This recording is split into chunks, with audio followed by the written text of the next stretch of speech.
This was the moment I ate my very first grasshopper. Well, I cannot really speak that much for the grasshopper. I'm pretty sure it was a dramatic moment in its life. What I can say for sure, though, is that it was a life-changing one in mine. Starting to eat insects as a food source was the start for me of the future of foods, and it was the start of me looking to design the tools and the technologies that we as humans might need in order to become comfortable with these novel foods. Well, my journey started way back.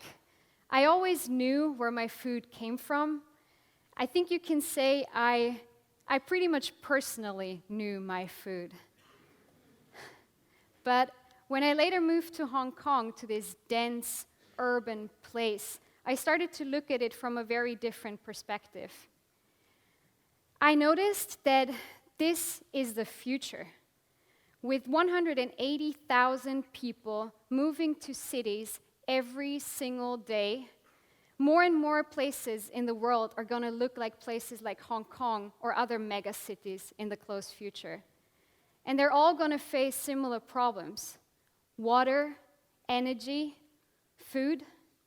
When I went to the markets in Hong Kong for the first time, I looked at the abundance of foods in front of me: meat, vegetables, fruits.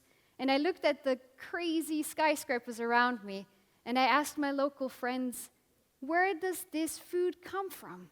Where is it grown? How does it get here? And they had no answers. And there's a reason for this. Urbanization these days is separation. There's nature on the one hand, and there's humans far away on the other. The places where we consume food are very far away from the places where we produce. We have become disconnected from where our food comes from what's inside. We sometimes don't even know the name of it. So in former times, we were living like this. We farmed in family sizes. We gave our food waste to the animals that we grew. The animals fertilized the land. It was a perfectly well-working system. But economies of scale have implied on us that we should farm animals like this, putting a lot of them in tiny spaces in order to gain more efficiency. What I found out was that it's not efficient at all. 1/3 of all the fertile croplands on this planet are utilized to feed animals. 80% of all antibiotics that we produce in this world are going into livestock production. They are one of the biggest factors of climate change, and they create a lot of waste. Separating the animals from the land that they would usually live on makes things really difficult. This is not a normal river next to a farm. This is a huge pond of manure and waste. So this system pollutes the planet and makes us sick. And the worst thing about it is that we as consumers, we don't really have to make a conscious choice about what we eat anymore. So when I learned about the facts of this system, I got into a huge crisis. I thought, what can I do as an individual? What can I do as an industrial designer in my profession about this? So Einstein said that we cannot solve problems with the same thinking we used when we created them. So I asked myself, what if I could empower myself and other people to grow our own food independently from any larger system in our homes? Well, thinking about a city apartment, this is certainly an extreme one. There's really not a lot you can just grow at home. So that's where insects come in. Insects are one of the biggest biomass on this planet, but only very few of them are actually cultivated by us. The mealworms that I'm currently growing combine the best of meat and plant-based proteins, the protein content of beef, the essential amino acid profile of tofu, while utilizing only 1/4 of the feed and 10% of the land that it would typically require to grow the same amount of beef. So there's a huge opportunity here. They're also real superfood. It's not just proteins. They contain a lot of vitamins and minerals that are essential for our bodies. For example, potassium. The lack of potassium causes strokes. And 50% of all Europeans and Americans actually have a lack of that. Also, 80% of the world actually eat them already in some fashion. So it is the food of today and the food of the future at the same time. And now you might think, well, all right, like what is this girl talking about? This is just happening somewhere far away from us. But that's actually not entirely true. Every one of you in the audience here eats 500 grams of insects per year. And no, it's not while taking the bike or sleeping with an open mouth. It's actually in your food. It's in frozen vegetables.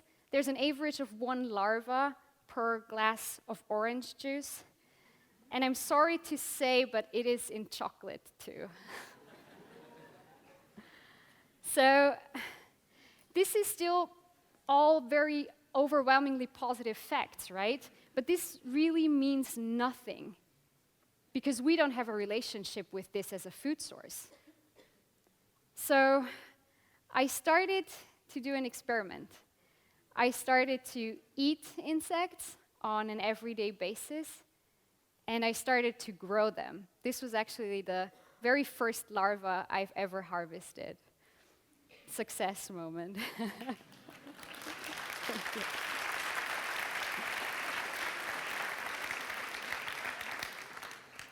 And because I'm a designer, I started to design, of course. So I started to design a habitat to grow them as a food source in my home. And this was the first result. It's an insect farm that lets you grow insects as a food source in your home from a small space. The life cycle starts in the top with the pupa. They emerge, they fly around, they mate and lay eggs.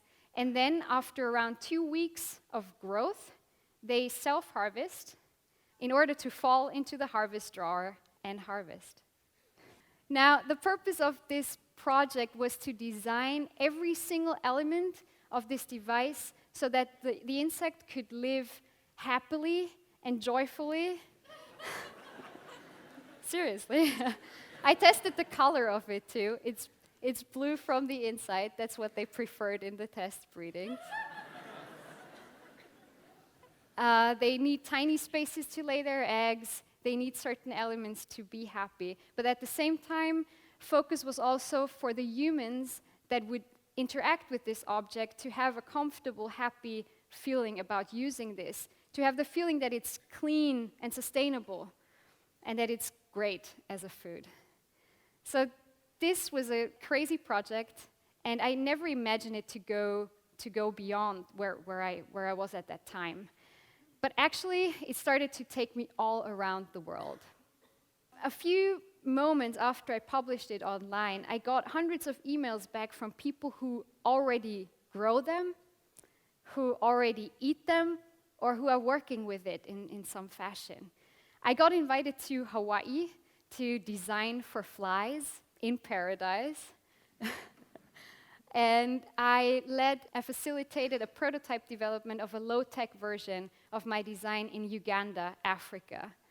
And that was really where I noticed that insects as a novel food also have another opportunity. They could connect our cultures. In the developing world, there's a very rich tradition of eating and processing and cooking insects. They typically wild harvest them. And combined with new knowledge that's coming up, in order to grow them in larger amounts, safely and securely, we really have the opportunity to work together on this and to meet on a cultural and scientific level. I also made larvae granola that I called grubnola. It toured the US on a book tour of the Bug Chef. And the feedback on it was that people want more insects in it.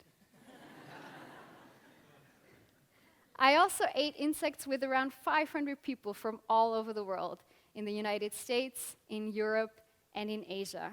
This really kept me going and kept working on this project, even though, sometimes you feel like you have the weirdest job ever.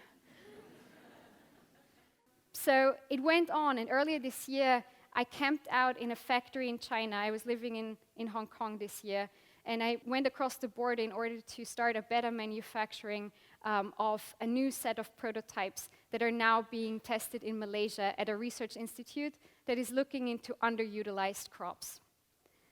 And it went on again. I now lead a startup with a small team, and we redesigned everything from scratch again in order to make it even smaller and more comfortable for people to grow them in their homes. We're currently working on the world's first edible insect desktop hive.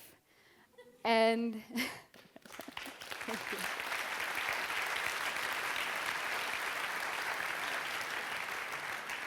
And we're growing mealworms that you can feed on your kitchen scraps, on carrots, on apples, on some oats. And you can harvest around 200 to 500 grams of insects per week. It works roughly like this. There's a beetle love shack in the top of it. They have fun there. They lay their eggs. And then in each tray, there's 1 week of development of the mealworm, so that in the very end, once a week, you activate the harvest by the press of a button, and then they fall into the harvest area. They are, by the help of mild vibration, they're separated from their food so that you can harvest the pure and fresh product. That's how it roughly works. And you can make an amazing variety of foods with it. You can mix them up or eat them as such. You really have a lot of opportunities here. So, could this device really change your eating habits? For this question, I looked into other foods. By the show of hands, does anybody in this room like any of these foods? Potatoes, sushi, lobster? Yeah, right? We love these foods. But what if I tell you that we learned to love these foods? They have been actually the greatest rebranding success in the history of foods. Potato was seen as an ugly root. It was food for the poor, and it was fed to pigs. Sushi was the workers' food in Japan, and lobster was the cockroach of the ocean, and it literally needed an ad campaign to gain popularity. So, thinking about this, it becomes apparent that the next grand opportunity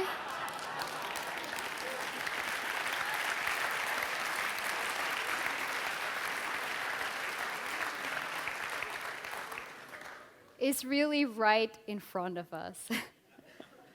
But this is not only about insects. Insects are just one novel food that we can think of in the future. There's many, many others. What if we could grow some of our food in our homes? What if we could reclaim some of the farmland we now use to feed animals in order to gain more biodiversity? My work as a designer, I dedicated it to this, is to create tools that make us comfortable again with new foods, that let us grow a relationship with novel foods that might in the beginning be a bit scary. I envision a future in which a food revolution does not start in some food factory far away behind closed doors in the distance, but straight out of your kitchen. And I invite all of you to join me in this. Thank you.